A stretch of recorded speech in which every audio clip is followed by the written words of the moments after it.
ચાલો જાણીએ 90 દિવસનો એક્શન પ્લાન જે છે સફળતાનો ટ્રમ્પ કાર્ડ। આજે હું તમને 90 દિવસનો એક્શન પ્લાન સમજાવીશ અને જો તમે આ ઇમ્પ્લિમેન્ટ કરી દીધો તો તમને સફળતા માટે કોઈ વ્યક્તિ નહીં રોકી શકે। છેલ્લે સુધી બની રહેજો, ઘણી બધી તમને નવી પ્લાન જાણવા મળશે આમની અંદર, તો લાસ્ટ સુધી બન્યા રહેજો આપણી સાથે આ વિડીયોની સાથે। મોટા ભાગની કંપનીઓ મોટી વાતો કરે છે પણ ઘણી બધી ઓછી કંપનીઓ મોટા પરિણામો લાવી શકે છે। શું તમે એવું ક્યારે વિચાર્યું છે કે આવું કેમ થાય છે? કારણ કે પ્લાનિંગ તો બધા કરે છે પણ એક્ઝિક્યુશનમાં જ મોટા ભાગના લોકો નિષ્ફળ જાય છે।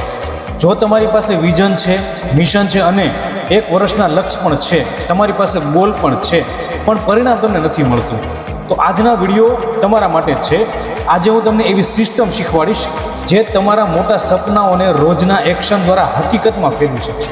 આપણે વાત કરીશું કે 90 દિવસના એક્શન પ્લાન અને માઇક્રો પ્લાનિંગ વિશે।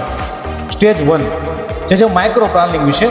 મોટા ગોલ જોઈને ઘણા લોકો અટકી જાય છે કારણ કે ગોલ મોટો હોય છે પણ આ પ્લાન નાનો નથી હોતો। ઉકેલ શું હોય છે આનું? કે માઇક્રો પ્લાનિંગ।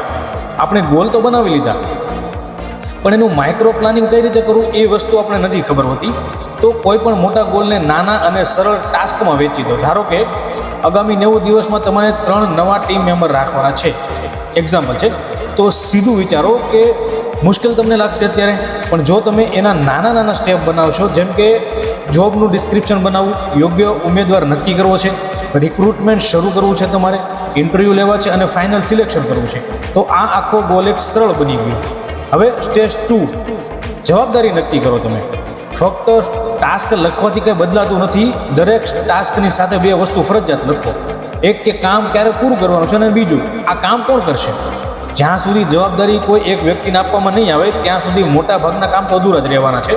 તો આ એક વસ્તુ ખાસ આપણે સમજીએ, સ્પષ્ટ જવાબદારી અને સ્પષ્ટ પરિણામ આવે છે જો આ વાતને સમજી લીધી તો બરોબર। અને થર્ડ છે મોનિટરિંગ સિસ્ટમ। અહીં મોટા ભાગના બિઝનેસ એ ભૂલ કરે છે કે જે વ્યક્તિ કામ કરે છે એ જ જો પોતાનું રિવ્યૂ કરે તો ઘણી ભૂલો છૂટી જાય છે।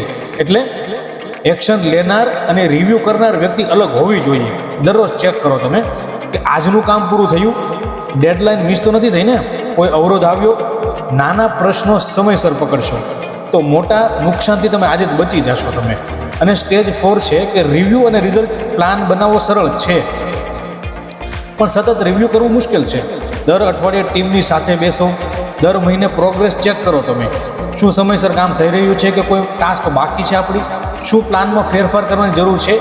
આ જ તમારું શિસ્ત કહેવાય છે, બિઝનેસને આગળ લઈ જાય છે। જે મોટા ભાગના પરિણામો નાના અને સતત એક્શનનું પરિણામ હોય છે। હવે મને એક વાત જણાવો તમે કે શું તમારો આગામી 90 દિવસનો એક્શન પ્લાન તૈયાર છે?